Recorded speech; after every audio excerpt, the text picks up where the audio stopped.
Welcome to this edition of Mavericks Do It Different podcast.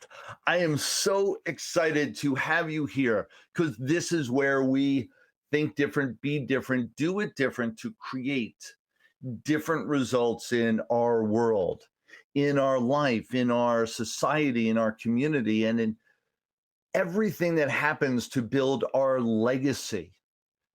To have this society and our world be a better place. That's what we're talking about here, and how to create that difference every single day. Now, one of the things that we're going to talk about today is universal laws and universal laws of influence.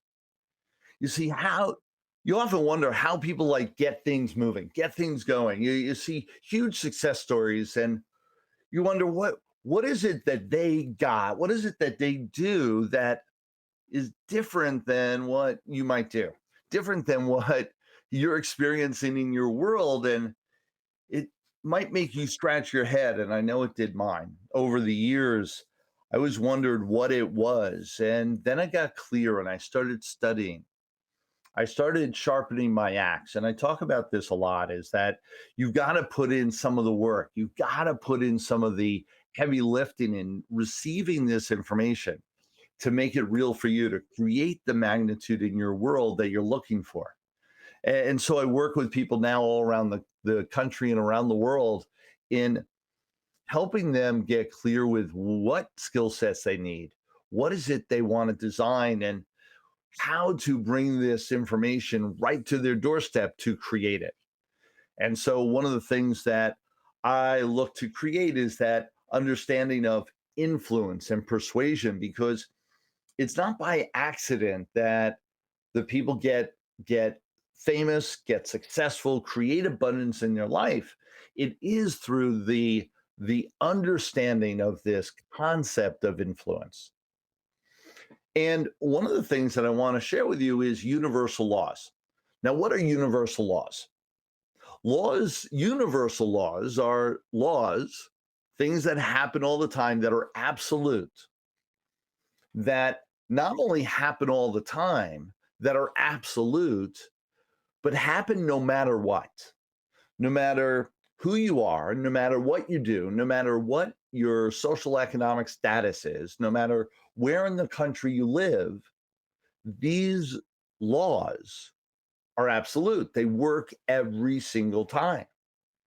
And that's the key to learning this material, is that you can absolutely, no matter what industry you're in, no matter what you're doing today, you can utilize these in your business. You can utilize them in your life to bring in that abundance to your world. That's what gets me so excited, is that once you learn this, you can apply it over and over again across the board to whoever, wherever, whatever you're doing, to influence, persuade, to create a movement. That's the real key. That's what we're talking about. Because what is this concept of influence? The ability to have an effect on people, to have an effect on things. The power, the capacity to cause an effect in an indirect and intangible way becomes even more powerful, where it's not where you're grabbing them by and forcing them. You're influencing them to come towards you in a totally intangible way, so that it's almost natural. People moving without being forced. Understand that everything that you want to accomplish, all the abundance that you want in your life right now, is on the other side of this learning. Everything that you're looking to accomplish is on the other side of this type of training, the application of this material. Well, then there's one other thing, and one of the things that I want to touch on, and the idea of influence being, well, that's bad, or that's just manipulation. Understanding that there's an ethical use of influence, as well as, well, unethical use of influence. An ethical use of influence is to entice and move people to exactly where they want to go. I often ask people, what do you want? Once they tell me what they want, my ethical point of view, my ethical influence is to help them move towards exactly what they told me they wanted. That's really key. So that's part of the ethical component. So I want you to be clear once you learn this material, this can be extremely powerful in your life. Once you learn it, promise me you'll use it in an ethical way. Be dedicated to that mantra, if you will, because it's so important in what we put out there in creating the universe we really want. So let's get started. The universal laws, and there's actually 6 universal laws I want to go through with you today. That's right, there's 6 of them. So we're going to cover them fairly quickly, get you moving forward, and create this understanding of what these are so that you can apply them right into your life. Universal law number 1, the law of reciprocity. Now, what's the law of reciprocity? We've all experienced it. It is the matter of when I do for you, you feel obligated and want to do for me. Here's what it might look like. I open the door for you, and people have done this for you over the years. You go to even those into the business buildings and corporate buildings, and they'll have 2 double doors, right? So they'll have a door that you'll go through, and then there'll be a little bit of an air area, and then there'll be another door right away.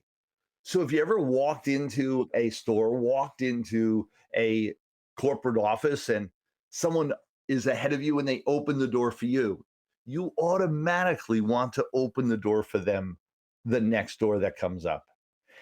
That's the law of reciprocity, and it kicks in all the time. We automatically want to do for people as they have done for us. So what does that look like? You'll do, and here's the thing, you'll do something, and they'll do something in return of equal or even greater value. They feel obligated. So what does that look like? That's why we have free samples, we have free reports, we have all the components that we give away for free, trinkets and components of of of information or of gifts to our clients that they automatically now want to buy from us. They want to do something back. And sometimes that's here's a free gift. Oh, and then you're going to be purchasing something back from me. And that becomes that law of reciprocity. The really key thing is that when you give in abundance without the expectation of return, it'll be more likely to be returned, because the law of reciprocity isn't I give to you and then you're forced to give to me. It's I give to you and you feel now obligated to give back. And that comes from a graciousness of giving. And so a lot of companies have done this. I know one company locally that is just an amazing, it's a dairy farm. And they started off as strictly a dairy farm. Now they've exploded into just a major what most people would call a grocery store, has every type of food there is in there. And one of the things that they did early on, they created the rules of engagement for customers. And the rules of engagement were rule number 1, the customer is always right. Rule number 2 is when the customer's wrong, refer back to rule number 1. In this way, what they've done is they not only gave a gift of a thing. That wasn't what they did. They actually gave a gift of trust, a gift of loyalty.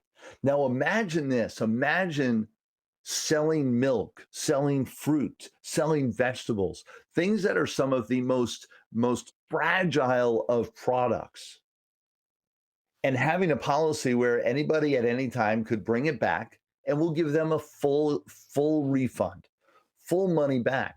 Well, that's what this company, Stu Leonard's, did. And in that way, they grew to be a major force throughout the country.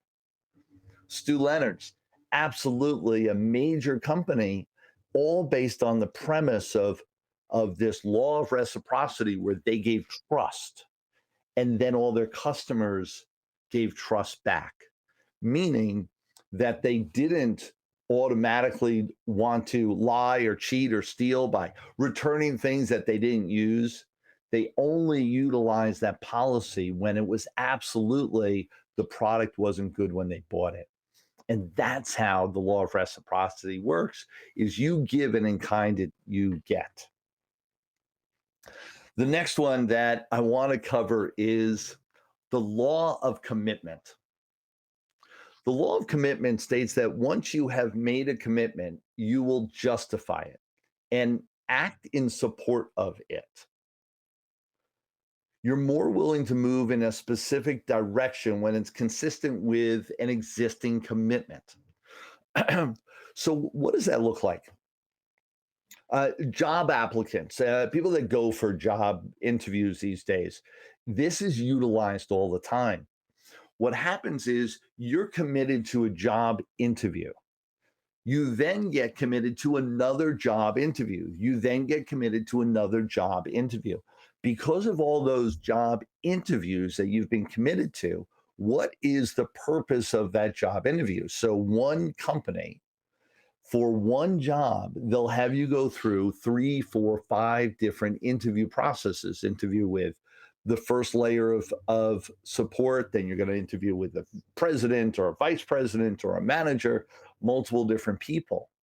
What's the purpose of you as an applicant going through all those interviews from your point of view? Your goal is to get the job. So the more I get you committed to getting the job by having these micro commitments along the way, the more likely you are to take the job, no matter what the offer is. It's that law of commitment that an object in motion will stay in motion. I call it Newton's law. An object in motion will stay in motion. Once you're committed to a certain direction, you will continue to move towards that direction. Once you have a commitment in your head as to why you're doing something and what you're doing, you will continue in that process until you stop.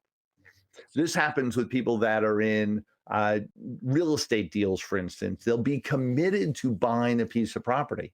It doesn't matter how bad the deal becomes, they'll stay committed to buying that piece of property, regardless of whether it's a good idea anymore or not.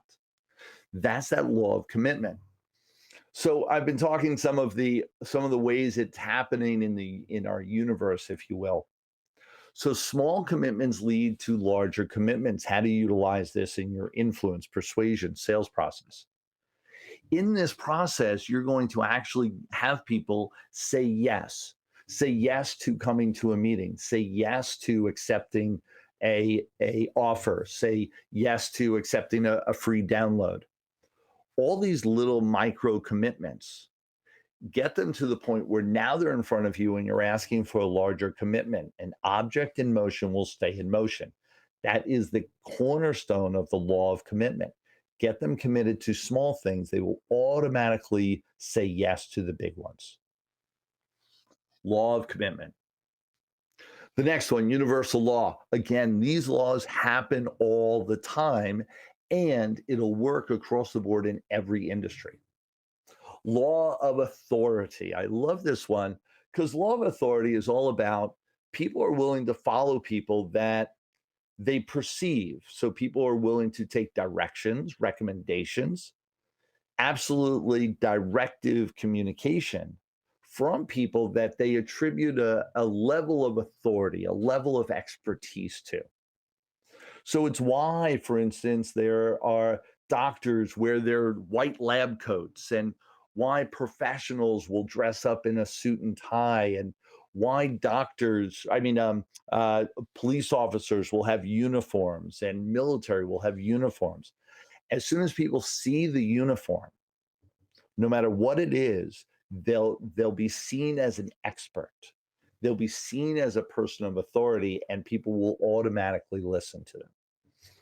What's really funny is when you apply this to people that, well, I'm not really a doctor, I only play one on TV, is that positioning of authority automatically applies, is because the people have seen that particular actor play that role so often that they now apply a certain amount of expertise in medical advice to that person. And if that actor recommended a certain product that was within the medical field, all the people would be accepting that as if it came from a doctor because of that whole idea of law of authority. What does that look like for you? One is dress the part. Never underestimate the power of dressing for the role that you want to play. It's why judges wear black robes. It's why doctors wear their medical white medical robe. All these components are positioning them to automatically receive authority, receive the expertise from the people that are around them, automatically gets attributed to them. That's really key. So what is your dress code in your industry? Learn to dress the part. In addition to that, then people will, as you have certain titles to your name, as you position yourself in a room, for instance, even being a speaker, a trainer, a best-selling author, all these things. And I teach on all these components on how to utilize that in influence and persuasion. As soon as you step on a stage, you are seen as the expert, as the authority, because it's attributed to that particular role. It doesn't matter whether you actually know what you're talking about. All that matters in that particular component of your influence is that you're on the stage. And once you move into that position, people will attribute a certain amount of expertise to you. Number 4 is the law of social proof. The law of social proof basically says other people are doing it, it must be good. So when you see other people taking action, you assume that's the action you should take. Oh, they're doing it. My neighbor is doing it. Oh, that guy's doing it. I like him, so I'm going to go do the same thing. Law of social proof. Where does law of social proof come in? Man, we have it everywhere these days. All your media, all your social media, Facebook, LinkedIn, all these components are pieces of social proof. If we see somebody on there that is already doing something that looks like fun, it must be fun because they're doing it and I want to do it too. Because there's a whole lot of people that are liking something, I need to go take a look and like it as well. That's social proof. Testimonials are the key component for most businesses. Utilize testimonials in your business, both video and audio and written. All those testimonials create social proof. Those are people, and with social proof, they also like that the social proof is coming from people that are just like them, so they can relate to the person in the testimonial. So when the testimonial is coming from the people that look like me, think like me, are in the same social economic status as I am, I will then accept whatever they say as, and whatever they're doing as something I should be saying or doing and accepting. So testimonials play a huge part in influence. When you can have a testimonial or multiple testimonials from people that are just like the person that you're talking to, just like your target audience will more readily buy into what you're saying and doing and what you're selling them. Universal law number 5, law of scarcity. More and more scarcity. The more scarcity that you build into your product or service, the more attractive or valuable it becomes. And we've seen this all over the place. You know, the reason why gold is so valuable and why we were put our whole financial structure based on the foundation of gold is that it's a limited resource. There's only so much, no more is being made. And so that becomes a scarcity component. And as a scarcity component, it becomes more valuable. Diamonds, same thing. It used to be diamonds were found, not made. And in doing so, they were scarce, and thus their value was high. What is it that you're doing for your business that's making what you deliver to your clients scarce? Oh, limited supply. There's only 5 left. There's only a couple seeds left. Get them now. All those components create a limiting process. It's a scarcity process that people go, oh, I'll pay more to create that, to bring that into my life. So build a scarcity into your product or service.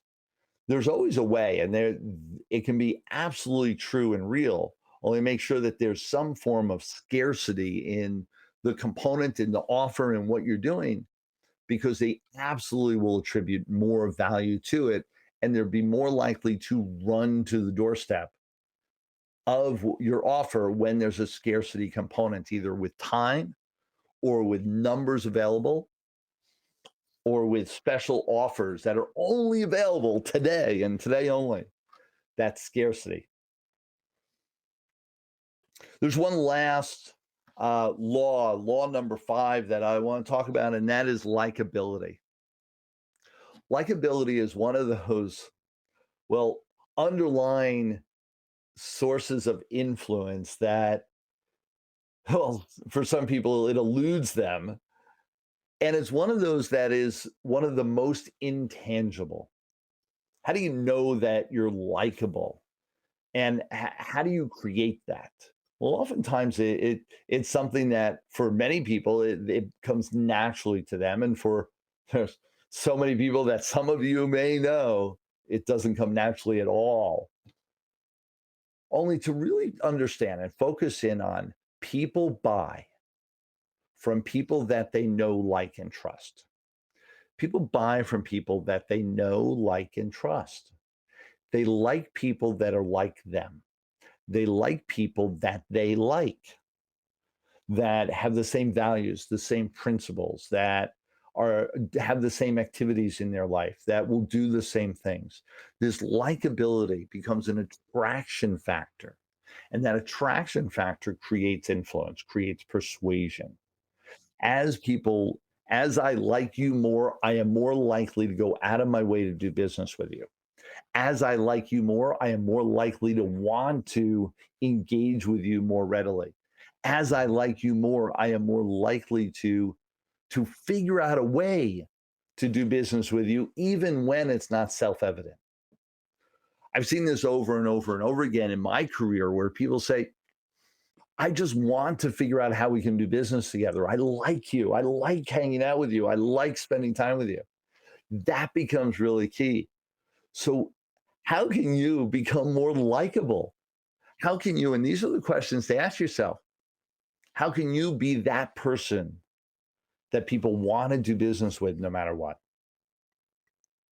With all of these universal laws, with all of these components in what we're bringing to the table here in this training, I want you to go back through this and apply it in everything that you're doing. How can you apply, create new policies, procedures, possibilities in your business by creating new methodologies that create a law of reciprocity, a law of commitment, a law of authority and scarcity and social proof, a law of likability? How do you take what you're doing now and say, okay, what policy could we add that would create this influence based on law of scarcity? What policy could we put into place that would, and what procedures or methodologies could we put into place that would apply the law of authority more readily into what we're doing? All these components, as you layer them one on top of the other, will create the magnitude of influence in your world and in your life, will create the magnitude of people coming to your doorstep to create so much more. That's the point of all of this training. Everything that you just listened, it's the application of, it's not the laws themselves, however interesting they might be to you. What are you going to do now with this information? How are you going to bring this to your doorstep? Increasing the magnitude of influence in your business, increasing the magnitude of abundance in your life, and becoming those people that you honor, that you respect, that you look up to. and becoming one of them who have already applied these universal laws, knowing that it works all the time, and applied them into their business and their life, how can you do the same? Now it's your time. Now it's your place. Create something different in your world by taking this and going through the exercises and applying it. I trust that this helps you, that this serves you. You want more information about this, come and hang out and spend more time. I love talking about sales, influence, persuasion, and understanding how all of this comes to the table to build abundance, to build greatness in our world, both for yourself, for your family, for your community, for society at large. That's what we're talking about here. This is the Mavericks Do It Different podcast. I am Paul Finck, the Maverick Millionaire, and this is where we do it different every single day to create more in our world. Till next time, everyone, look forward to talking to you real soon. Thanks for being here today. As our gift to you, be sure to go to themaverickuniverse.com where you can download your free copy of the Maverick Manifesto. Until next time, dare to be different. Dare to be a maverick.